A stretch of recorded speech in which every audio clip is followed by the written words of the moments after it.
ఓం వసుదేవసుతం దేవం కంసచాణూరమర్దనం దేవకీ పరమానందం కృష్ణం వందే జగద్గురుం.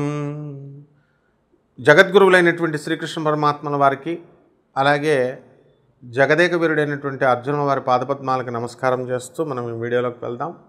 బుధగ్రహము అనేటటువంటిది జూన్ 6వ తేదీన మిథున రాశి సంచారం చేస్తుంది. మిథున రాశిలోకి ప్రవేశిస్తున్నాడు.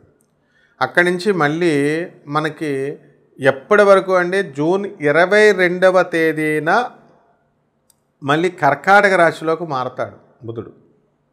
ఆ తర్వాత మళ్ళీ ఆగస్టు 30వ తేదీకి అంతవరకు కూడా కర్కాటక రాశిలో ఉండి ఆగస్టు 30న సింహరాశిలోకి వస్తాడు. ఇది బుధుడు సంచారం. దీన్ని బట్టి మనకి 12 రాశుల మీద కూడా అనేకమైనటువంటి మార్పులు జరుగుతూ ఉంటాయి. అసలు ఈ బుధుడు ఏమిటి, అసలు ఎవరితను అని అంటే, మనకి గురుగ్రహం తెలుసు మనందరికీ కూడా, బృహస్పతి. ఆయన భార్య పేరు తార, చాలా అందగత్తె. అయితే చంద్రుడు మనకు తెలుసు. ఈ చంద్రుడు ఏం చేస్తాడు, తన గురువైనటువంటి బృహస్పతి యొక్క భార్యను ప్రేమిస్తాడు. ఆమె కూడా చంద్రుడు అందంగా ఉన్నాడని చెప్పి ఆమె కూడా చంద్రుడిని ప్రేమిస్తుంది. వీళ్ళిద్దరి వలన కలిగినటువంటి కొడుకు బుధుడు.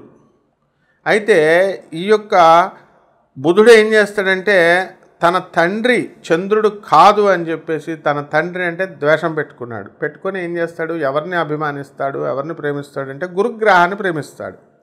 నా తండ్రి గురుగ్రహము అని చెప్పి గురువుకి శుభాలు చేస్తాడు. కానీ ఆయన ఏం చేస్తాడు, గురువు ఏం చేస్తాడంటే ఎట్టి పరిస్థితుల్లో కూడా ఇతన్ని కొడుకుగా అంగీకరించడు. అందువల్లనే బుధులు మనకు కలిసినప్పుడు ఏ సందర్భాలలో మేలు జరుగుతుంది, ఏ సందర్భాల్లో హాని జరుగుతుంది అనేటటువంటి విషయాలు కొన్ని ఉంటాయన్నమాట. అలాగే ఈ తారని వదలడం లేదు చంద్రుడు. అప్పుడు ఏమవుతుంది, ఈ యొక్క వివాదాన్ని తీసుకెళ్ళి గురుగ్రహము మనకి దేవతల ముందు పెడతాడు, బ్రహ్మదేవుడి ముందు పంచాయతీ పెడితే అప్పుడు శుక్రాచార్యుడు వీళ్ళందరూ కూడా మనకి చంద్రుడికి సపోర్ట్ చేస్తారు. అప్పుడు రాక్షసుల పని ఏంటండి, మరి చెడ్డవదానికే కదా సపోర్ట్ చేయడం. అందువలన బ్రహ్మదేవుడు ఏం చేస్తాడు, చంద్రుడిని ఇచ్చేసేయమని చెప్పేసి తారని వదిలేసిన తర్వాత ఎవరి పనులు వాళ్ళు చేసుకుంటారు. కాబట్టి ఈ యొక్క బుధగ్రహ ఆవిర్భావం అలా జరిగింది. బుధుని యొక్క స్వక్షేత్రాలు ఏంటంటే మిథున రాశి, కన్యా రాశి. మరి ఈ రాశుల్లో ఉన్నప్పుడు ఆ బుధుడితో, ఆ రాశుల వారితో మాట్లాడటం అనేటటువంటిది చాలా కష్టతరమైనటువంటి విషయం అనమాట. అంటే కాలికేస్తే మెడకేస్తే కాలికేస్తారు. ధర్మబద్ధమైనటువంటి గ్రహము బుధగ్రహం కాబట్టి చాలా ధర్మంగా ఆయన వెళ్తాడు. ఆయన అలా వెళ్ళడం వల్ల మనకి 12 రాశుల వారికి కూడా వివిధమైనటువంటి ఫలితాలు అనేటటువంటివి ఇస్తాడు. అంతేకాకుండా ఈ బుధగ్రహము అనేటటువంటిది దేనికి అంటే బుద్ధి బలానికి, నరాల వీక్నెస్ రాకుండా ఉండడం అనేటటువంటివి జరుగుతాయి. అంటే బుద్ధి బలం చాలా చక్కగా తెలివితేటల్లో చదువు రావాలన్నా, వ్యాపారం రావాలన్నా, కమ్యూనికేషన్, ముఖ్యంగా కమ్యూనికేషన్కి సంబంధించినటువంటి ప్లానెట్ ఈ బుధగ్రహం అన్నమాట. సో చక్కగా మనకి ఈ బుధగ్రహం కనుక మంచి స్థానాలలో ఉంటే వాక్చాతుర్యం బాగా వస్తుంది. ఎవరికైతే బుధగ్రహమో శత్రుక్షేత్రాల్లో కానీ నీచ స్థానాల్లో కానీ మీకు ఉన్నప్పుడు ఏమవుతుందంటే చాలా డౌన్ఫాల్, అంటే మాటలు లేటుగా రావడము, ఇలాంటివన్నీ కూడా మీకు జరుగుతాయి. కాబట్టి ఈ 12 రాశుల వారి మీద కూడా ఈ బుధగ్రహ సంచారం వలన ఈ కర్కాటక రాశిలో ఉన్నప్పుడు ఏ విధంగా ఉంటుంది, అలాగే సింహరాశి వరకు కూడా ఆగస్టు 30వ తేదీ వరకు ఎలా ఉంటుంది అనేటటువంటిది మనకి ఈ బుధగ్రహ సంచారం నుంచి మనం చెప్పుకోవడం అనేటటువంటిది ఈ వీడియోలో జరుగుతుంది. 12 రాశులకి ఏ రాశుల వారికి ఎలా ఉంటుందో చూద్దాం. ధనుస్సు రాశి. ఈ ధనుస్సు రాశి వారికి అంతా కూడా అర్ధాష్టమంలో రాహు మొన్నటిదాకా ఉన్నాడు. ఆయన ఇప్పుడు అర్ధాష్టమంలో శని మనకి మరి ఎప్పుడు మే 18వ తేదీ నుంచి మారిపోయింది మీ పరిస్థితి అంతా కూడా. చక్కగా అర్ధాష్టమంలో ఉన్నటువంటి శని వల్ల మీకు పనులన్నీ కూడా 1కి 2 సార్లు ప్రయత్నించాల్సినటువంటి అవసరం ఉంది. బుధగ్రహ సంచారం జూన్ 6 నుంచి జూన్ 22వ తేదీ వరకు మిథున రాశిలో ఉన్నటువంటి బుధుడు మీ అందరికీ కూడా ఏం చేస్తున్నాడు, అదృష్టాన్ని కలిగిస్తున్నాడు. ధనయోగం, విద్యాయోగం, అన్ని విద్యలు చదవకుండానే ఫుల్ మార్క్స్, దుప్పటి కప్పుకొని పడుకుంటేనే ఫుల్ పని చేయకుండానే ఫుల్ డబ్బులు, అదృష్టం. ఇది ఎక్స్క్లూజివ్గా నమ్మబుద్ధి లేదు కదా మీకు. లాటరీస్, బుధుడంటేనే లాటరీస్, క్యాసినోలో ఆడడం, లాటరీస్ తగిలేట అందరికీ తగలవమ్మా, కొంతమందికి జాగ్రత్త చూసుకోవాలి. అందువలన మీ వ్యక్తిగత జాతకాలను చూసుకోండి. అంటే అదృష్టము, ఆయాచిత దానం, అబ్బా ఎంత ఫ్రీగా డబ్బులు వస్తే ఎంత బాగుంటుంది కదా. అలా ఫ్రీగా డబ్బులు అనేటటువంటివి రావడానికి జూన్ 6 నుంచి జూన్ 22 వరకు మాత్రమే మీకు ఛాన్స్. అలాగే జూన్ 22 తర్వాత ఆగస్టు 30వ తేదీ వరకు బుధుడు కర్కాటక రాశి సంచారం. అక్కడ మీకు ఏమవుతుందో తెలుసా? అష్టమ బుధుడు, నరాల వీక్నెస్ రావడానికి అవకాశాలు ఉన్నాయి. ప్రతి విషయం గురించి అనేకంగా ఆలోచించడానికి అవకాశాలు ఉన్నాయి.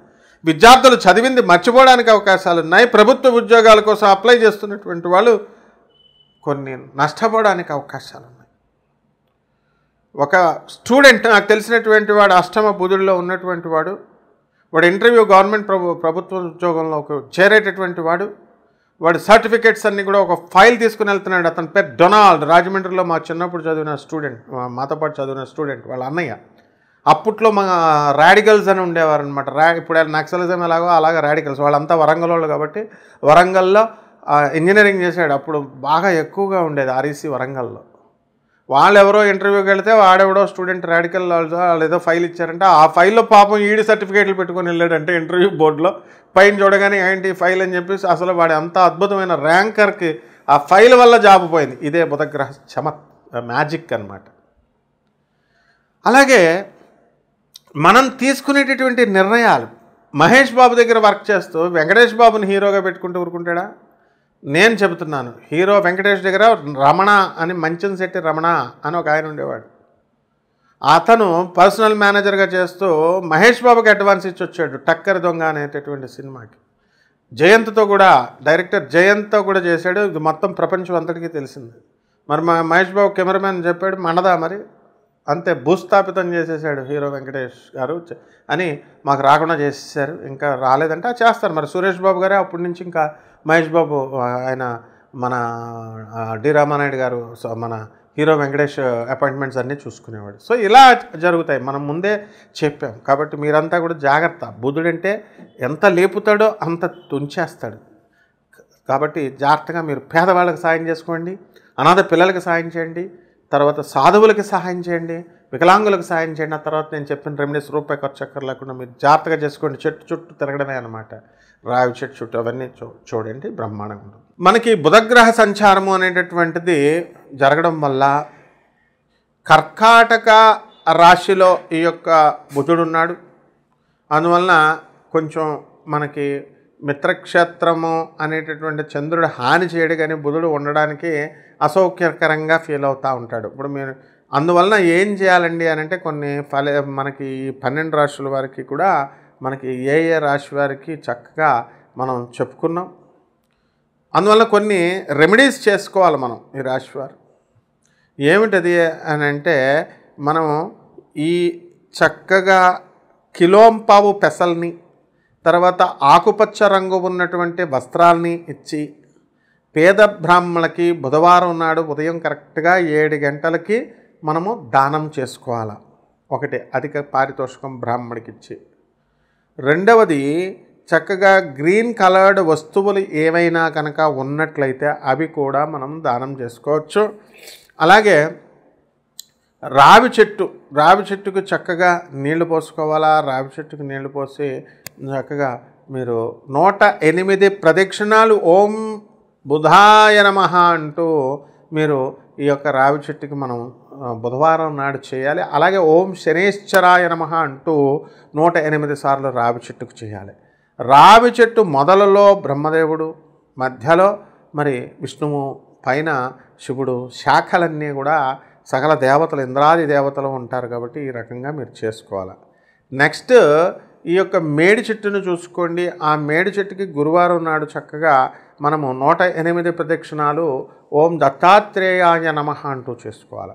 ఇక మూడవ శాంతి ఏమిటంటే, ఈ యొక్క బుధగ్రహానికి చక్కగా మనము ఓం శ్రీరాముడి కానీ కృష్ణుడు కానీ మరి విష్ణుమూర్తి యొక్క నామాలని అష్టోత్తర పూజను మీరు చేసుకోవాలా బుధవారం నాడు.